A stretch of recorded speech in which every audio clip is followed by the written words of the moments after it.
Hello दोस्तों, आज हम स्टार्ट करने जा रहे हैं इकोनॉमिक्स के क्वेश्चंस। ये क्वेश्चंस आपको यूपीएससी में और अलग अलग स्टेट के पीसीएस में हेल्प करेंगे। तो आइए शुरू करते हैं कुछ क्वेश्चंस के बारे में, उनकी डिटेल्स समझते हैं। पहला क्वेश्चन है, consider the following statement regarding unemployment. Unemployment के रिगार्डिंग आपको इन स्टेटमेंट को देखना है और फिर उनमें से करेक्ट आंसर। तो आपको पहले देख लेना है कि ढूंढना क्या है, तो आपको बताना है करेक्ट आंसर्स क्या क्या होंगे। तो पहला है, structural unemployment occurs when demand for labour falls short to supply of labour due to rapid growing population and the immobility. इसका मीनिंग ये है कि डिमांड कम है बट पॉपुलेशन की बढ़ने की वजह से लेबर काफी ज्यादा हो चुकी है। तो इस तरह के अनएम्प्लॉयमेंट को क्या बोलते हैं? स्ट्रक्चरल अनएम्प्लॉयमेंट बोलते हैं। तो करेक्ट स्टेटमेंट बताना है। ये स्टेटमेंट सही है डेफिनेटली, क्योंकि जब डिमांड ज्यादा नहीं है, डिमांड कम है, पॉपुलेशन ज्यादा है, तो इससे जो अनएम्प्लॉयमेंट होता है उसे बोलते हैं स्ट्रक्चरल अनएम्प्लॉयमेंट। सेकेंड स्टेटमेंट है, frictional unemployment occurs due to the change in the market conditions. Market conditions का मीनिंग सपोज ऐसे है कि पहले लोग रजिस्टर्स वगैरह में काम कर रहे थे, तो जो वर्कर हैं, जो एम्प्लॉय हैं, वो उन्हें रजिस्टर में काम करने का एक्सपीरियंस है। बट अगर मान लीजिए सोसाइटी में या फिर उस ऑफिस में कंप्यूटर्स आ जाते हैं और उन वर्कर्स को या फिर उन एम्प्लॉयज को कंप्यूटर की नॉलेज नहीं है और उस केस में उनकी जॉब चली जाती है, तो उसे बोलते हैं फ्रिक्शनल अनएम्प्लॉयमेंट। तो ये स्टेटमेंट भी करेक्ट है। थर्ड की बात करते हैं, if a person does not contribute anything in the production process and he can be removed without affecting the productivity adversely, then it is called underemployment। इसका meaning ये होता है कि किसी काम करने या ना करने से प्रोडक्शन में फर्क ना पड़ता हो, तो इसे बोलते हैं अंडर एम्प्लॉयमेंट। ये स्टेटमेंट गलत है, ये अंडर एम्प्लॉयमेंट नहीं होता है। अंडर एम्प्लॉयमेंट का मीनिंग तो ये होता है कि जिसके पास क्वालिफिकेशन ज्यादा है बट जो काम मिला है वो उसकी क्वालिफिकेशन के अकॉर्डिंग नहीं है, उसे बोलते हैं अंडर एम्प्लॉयमेंट। ये क्या है? इसमें जो लिखा हुआ वो है डिस्गाइज्ड अनएम्प्लॉयमेंट। तो ये थर्ड स्टेटमेंट गलत हो गया। स्टेटमेंट 1 और 2 करेक्ट है और 1 और 2 करेक्ट है, तो option number B is your answer. अब इसका एक्सप्लेनेशन देखते हैं किस प्रकार से दिया हुआ है। तो definitely option 3 is called disguised unemployment. जैसा कि मैंने बताया था कि इसे बोलते हैं डिस्गाइज्ड अनएम्प्लॉयमेंट। उसके अलावा under employment occurs when person obtain work which is much below it's capability. इसका मीनिंग से बड़ी सिंपल सा है कि एजुकेशन तो काफी ज्यादा की हुई है बट जो जॉब मिली हुई है, जो वर्क मिला हुआ है, वो उसकी कैपेबिलिटी या फिर एजुकेशन के अकॉर्डिंग लो है काफी, तो इसे हम बोलेंगे अंडर एम्प्लॉयमेंट। तो ये हो गया क्वेश्चन नंबर 1। सेकंड क्वेश्चन पे आते हैं, with reference to the Tendulkar committee consider the following statement. एक कमिटी बनाई गई थी फूड हैबिट्स को लेके कि पॉवर्टी लाइन में किस तरह से डिफाइन करेंगे। तो इसमें देखते हैं तेंदुलकर कमिटी ने क्या बोला। Tendulkar committee has made the official poverty line in India uniform for rural and the urban sector in term of consumption bundle. यानी कंजम्पशन के लेवल पर तेंदुलकर कमिटी ने अर्बन और रूरल एरियाज के लिए यूनिफॉर्म ऑफिशियल पॉवर्टी लाइन के लिए uniform measures declare किए थे। तो ये बात बिल्कुल सही है, ये बात करेक्ट है। सेकेंड स्टेटमेंट है, Tendulkar committee has recommended for an increase in calories requirement in the Indian poverty line. Increase in calorie requirement, ये चीज तो यहाँ पे सही नहीं है, तो option number 1 is correct answer. 1 correct है तो ऑप्शन नंबर 1 ए यानी ऑप्शन करेक्ट हो गया आपका। अब आइए डिटेल में देखते हैं इसको। तो यहाँ पे क्या लिखा हुआ है, Tendulkar committee has made the official poverty line in India uniform for the rural and the urban sector in term of consumption bundle. जैसे कि यहाँ पे बात कर रहे थे कि पॉवर्टी लाइन के लिए रूरल और अर्बन सेक्टर, रूरल यानी होता है विलेज लेवल पर, अर्बन यानी होता है सिटी के लेवल पर, कंजम्पशन के बेसिस पर एक यूनिफॉर्म लाइन डेवलप की गई थी, ये सही है। दूसरा है, poverty line recommended by Tendulkar committee has included a minimum expenditure. यानी मिनिमम कितना खर्चा हो रहा है on education health service but has actually led to a lower calories requirement compare to the earlier official poverty line. यानी यहाँ पे different चीजें ली गई थी, लोअर कैलोरीज रिक्वायरमेंट लिया गया था, इसके अलावा कितना खर्चा एजुकेशन पर हो रहा है, हेल्थ पर हो रहा है, इन सभी चीजों को रिकमेंड किया था तेंदुलकर कमेटी ने। तो जो कि ऑप्शन नंबर 2 में नहीं लिखा हुआ है, इट मीन्स सिर्फ पहला स्टेटमेंट करेक्ट है और आपका आंसर हो गया ए।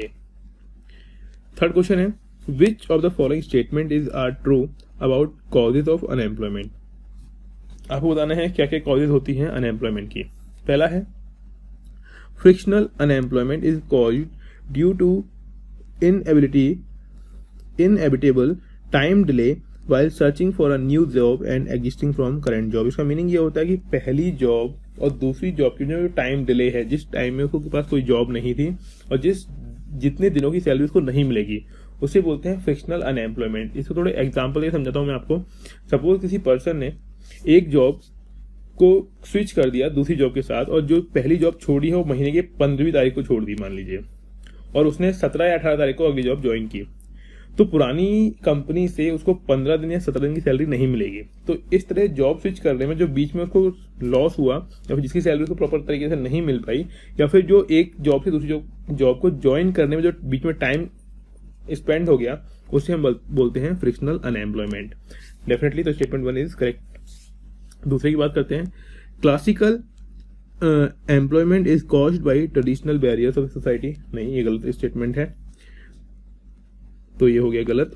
फिर अगली की बात करते हैं, structural unemployment is caused by fundamental shift in the economy wherein there is a mismatch between skills that worker could offer up or purchase with respect to the demand and requirement of the employees. Definitely सही है। Structural unemployment का meaning क्या होता है कि mismatch होता है, जितनी रिक्वायरमेंट है वो स्किल्स अभी उसके पास है नहीं, जो रिक्वायरमेंट है वर्कर के पास वो स्किल्स नहीं है, तो उनकी जॉब चली जाती है, इसे बोलेंगे स्ट्रक्चरल अनएम्प्लॉयमेंट।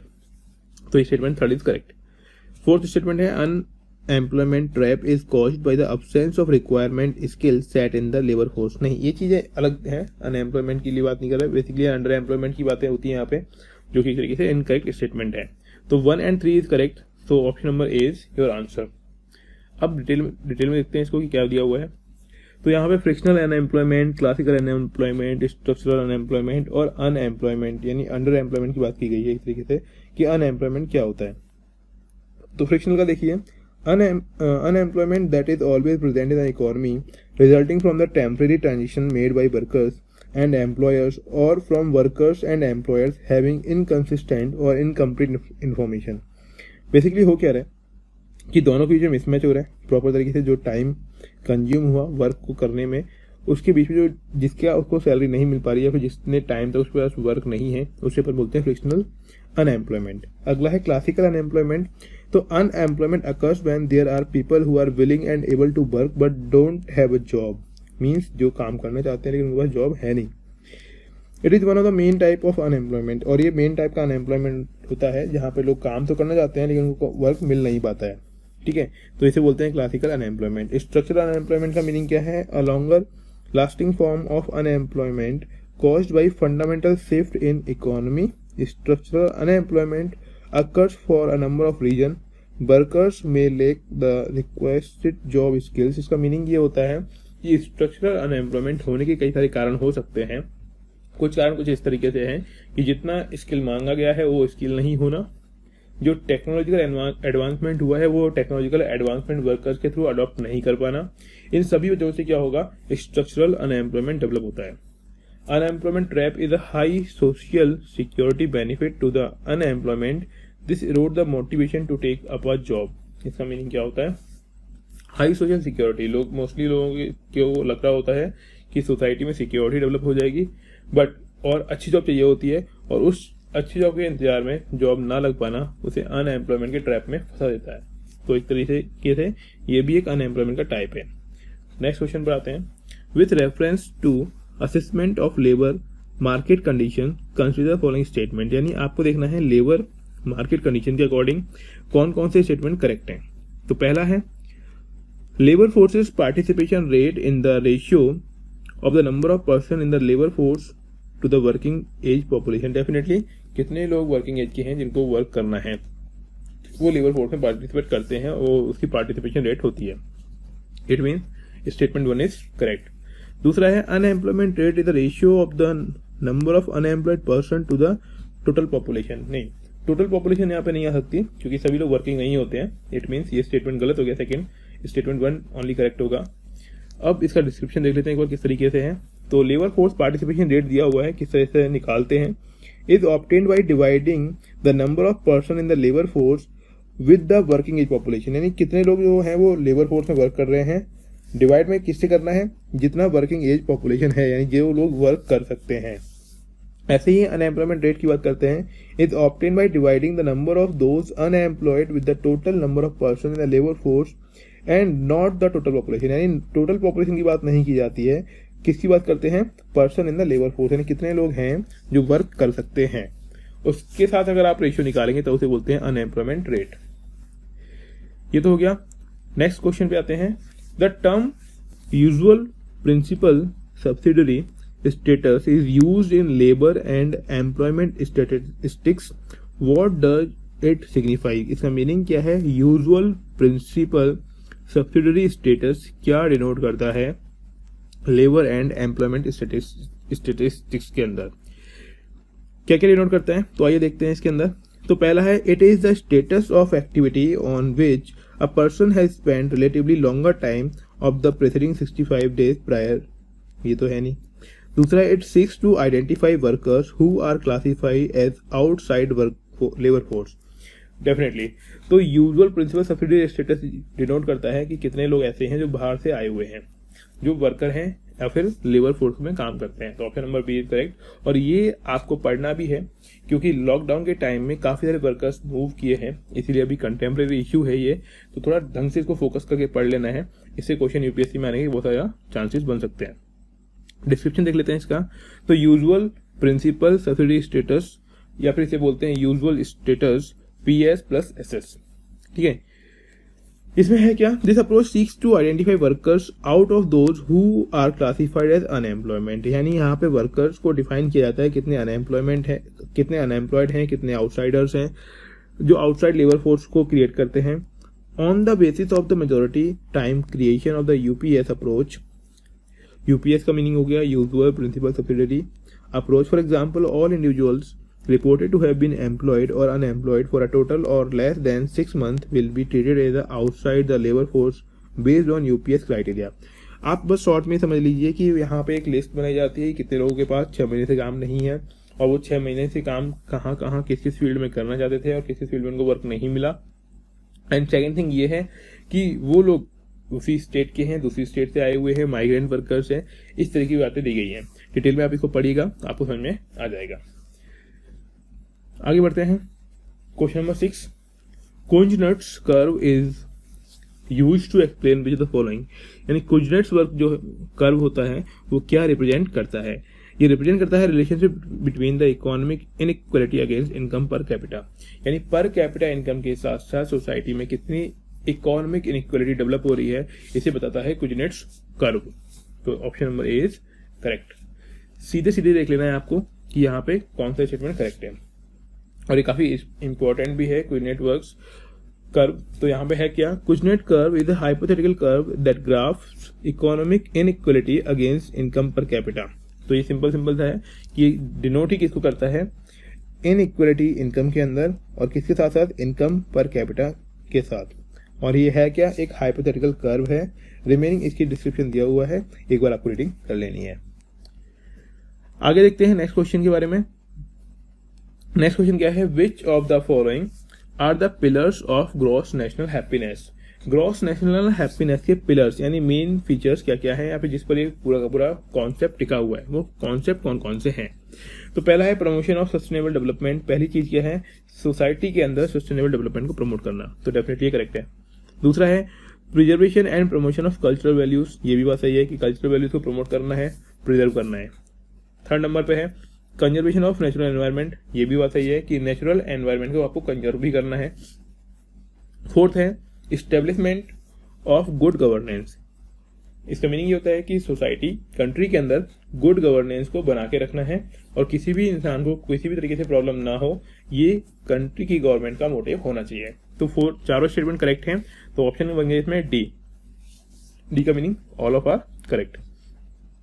अब यहाँ पे देख लीजिए दिया हुआ है following parameters to attain happiness development, यानी ये क्लियर कर दिया हुआ है कि हैप्पीनेस डेवलपमेंट इंडेक्स के लिए या फिर हैप्पीनेस डेवलपमेंट की जो एक क्राइटेरिया है उसमें कौन कौन सी चीजें हैं। तो पहला है higher real per capita income. Higher real per capita income का मीनिंग ये होता है कि वास्तव में लोगों के पास कितनी अर्निंग हो रही है पर एनम। दूसरा है गुड गवर्नेंस, यानी वही गवर्नमेंट भी अच्छी होनी चाहिए। एनवायरमेंट प्रोटेक्शन, एनवायरमेंट को प्रोटेक्शन करना है। दूसरा है वो लास्ट है कल्चरल प्रमोशन, यानी जो कल्चरल है, जो कि एथिकल स्पिरिचुअल वैल्यूज हैं उस कंट्री की, उनको बना के रखना है, उनको प्रमोट करना है। नेक्स्ट क्वेश्चन पे देखते हैं। The official data on poverty release in India is estimated on the basis of consumption expenditure data collected by. कहने का मीनिंग क्या है? जो ऑफिशियल डाटा पॉवर्टी के लिए बनाया जाता है, रिलीज करती है इंडियन गवर्नमेंट, उसका बेसिस क्या होता है? Consumption expenditure data. अब इसको करेक्ट कौन करता है, यानी बेसिकली ये जो पॉवर्टी का डाटा बनाने का काम है, एनालाइज करने का काम है, वो किसका होता है? तो ये बहुत सिंपल सा है, ये होता है काम NSSO का, नेशनल सैंपल सर्वे ऑर्गेनाइजेशन। अपनी कंट्री का जितना भी पॉवर्टी रिलेटेड डाटा है या फिर इसी तरीके के और भी जितने भी डाटा हैं, उन सभी के लिए डाटा कलेक्ट करने का काम करता है NSSO, जिसका अब नाम बदलकर NSO भी करने की बात करी जा रही है। देख लेते हैं। The official data on poverty released in India is estimated on the basis of consumption expenditure data collected by National Sample Survey Organization. Basically कौन कलेक्ट करेगा? नेशनल सैंपल सर्वे ऑर्गेनाइजेशन इस तरह के डाटा कलेक्ट करता है जो कि poverty से रिलेटेड होते हैं।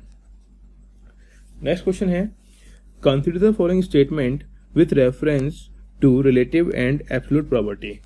मीनिंग पॉवर्टी के दो टाइप होते हैं यहाँ पे। पॉवर्टी के दो टाइप क्या है, एक तो रिलेटिव पॉवर्टी है और एक एब्सोल्यूट है। अगर मैं थोड़ा सा आपको डिफरेंस समझाना चाहूँ तो रिलेटिव का मीनिंग होता है कंपेयर करना किसी से। जब आप किसी की तुलना करते हो तो उसे बोलते हैं रिलेटिव पॉवर्टी या फिर रिलेटिव सेंस में बोलते हैं। और एब्सोल्यूट का मीनिंग क्या है, किसी से कंपेयर किए बिना वो सच में पुअर है, बिना किसी कंपैरिजन के, तो उसे बोलते हैं हम एब्सोल्यूट पॉवर्टी। तो आइए इसके रिगार्डिंग आपको करेक्ट स्टेटमेंट बताना है कि कौन सा स्टेटमेंट करेक्ट होगा। तो पहला दिया हुआ है, relative poverty is defined as the condition under which one can not afford the minimum provisions needed to maintain health and working efficiency। Again health और वर्किंग इफिशियंसी को मेंटेन करने की जरूरत नहीं होती है, इट मीन्स ये स्टेटमेंट गलत है। दूसरा स्टेटमेंट है, absolute poverty is the condition in which people lack the minimum amount of income need in order to maintain the average standard of living in the society in which they live. अब यहाँ पे बात की गई है average standard की, जिस society में वो रह रहे हैं उसका एवरेज स्टैंडर्ड बना के रखना है। तो ये भी स्टेटमेंट गलत है। दोनों स्टेटमेंट गलत हो गए तो इसका मीनिंग ये हो गया नाइदर वन नॉर टू। अब इसका डिटेल देख लेते हैं कि किस तरीके से बात की जा रही है इसमें। तो पहला है, statement one is incorrect because it is not the relative poverty, it is the absolute poverty. ये क्या होता है, एब्सोल्यूट पॉवर्टी होती है which is the condition under which one can not afford minimum provision, यानी बेसिक रिक्वायरमेंट जो है उसकी वो भी फुलफिल ना हो पाए तो उसे हम बोलते हैं एब्सोल्यूट पॉवर्टी। क्योंकि यहाँ पे कंपेरिजन तो करना है ही नहीं, कंपेरिजन किसी से भी नहीं हो रहा है, बस उसको क्या है, बेसिक फूड की जितनी रिक्वायरमेंट है, बेसिक हेल्थ की जितनी रिक्वायरमेंट है, उन्हीं को पूरा नहीं कर पा रहा है तो वो पुअर है। इसे बोला जाता है एब्सोल्यूट पॉवर्टी। सेकेंड स्टेटमेंट की बात करते हैं, क्या है, it is not the absolute poverty, it is the relative poverty. इसे बोलते हैं रिलेटिव पॉवर्टी। रिलेटिव का मीनिंग किसी से कंपेयर कर दिया अपन लोगों ने। किससे कंपेयर किया है, which is the condition in which people lack the minimum amount of income needed in order to maintain the average standard of living in the society in which they live. यहाँ पे वो compare कर रहे हैं कि जिस society में वो रह रहा है उस सोसाइटी के मिनिमम क्राइटेरिया को भी अगर वो फुलफिल नहीं कर पा रहा है तो इसे हम बोलेंगे रिलेटिव पॉवर्टी। हो सकता है वो काफी रिच सोसाइटी में रह रहा है, उस रिच सोसाइटी की वो मिनिमम चीजों को भी फुलफिल नहीं कर पा रहा है, तो हम उस केस में उसको क्या बोल रहे होंगे कि ये रिलेटिवली पुअर है या फिर रिलेटिवली ये पॉवर्टी का सिंबल है। लेकिन ऐसा नहीं है कि वो सच में पुअर हो ही। तो यहाँ पे ध्यान ये रखना है, एब्सोल्यूट पॉवर्टी का मीनिंग होता है कि मिनिमम रिक्वायरमेंट फुलफिल नहीं कर पा रहा है, बट रिलेटिव पॉवर्टी का मीनिंग होता है कि जिस सोसाइटी में वो रह रहा है उस सोसाइटी के कंपैरिजन में वो क्या है, पुअर है। तो आई होप आपको समझ में आ गया होगा ढंग से। नेक्स्ट क्वेश्चन में बढ़ते हैं, the average poverty gap in the population as a proportion of the poverty line is known as, यानी बताना है ये है कि proportion of the poverty line किस नाम से जानी जाती है। तो एवरेज पॉवर्टी में गैप क्या है, जो पॉपुलेशन की है, और इसके अंदर जो पॉवर्टी लाइन हो किस नाम से जानते हैं इसको, तो इसे जानते हैं पॉवर्टी गैप इंडेक्स के नाम से, PGI। तो PGI क्या है, पॉवर्टी गैप इंडेक्स। आइए डिटेल में देखते हैं इसको एक बार। तो यहाँ पे पूरा का पूरा मैंने एक्सप्लेन किया हुआ है कि पॉवर्टी गैप इंडेक्स क्या होता है या फिर एवरेज पॉवर्टी गैप क्या होता है। तो यहाँ पे देखिए, the average poverty gap is the population is the proportion in the poverty line is known as the poverty gap index. ऐसे ही स्क्वायर पॉवर्टी गैप इंडेक्स क्या है, GII क्या है। तो इनको एक बार आपको रीड करना है और रीड करने के बाद आप प्रॉपर तरीके से इसको समझ जाएंगे। इसीलिए मैंने ये PPT बनाई हुई है, आप इसमें आसानी से पढ़ सकते हैं और बार बार इन क्वेश्चन को पढ़ना है जिससे कि आप उनके पीछे की कॉन्सेप्ट भी समझ सकें। और ये क्वेश्चन काफी हेल्पफुल रहेंगे आपके लिए UPSC एंड PCS एग्जाम्स के लिए। सो हमारे चैनल से जुड़े रहिए, ऐसे ही वीडियो हम लगातार डालते रहेंगे। इन वीडियोस के अलावा किसी और टॉपिक पर अगर आपको वीडियो चाहिए तो हमारे कमेंट सेक्शन में आकर आप हमें बताइए कि किस टॉपिक के लिए आपको वीडियोस चाहिए।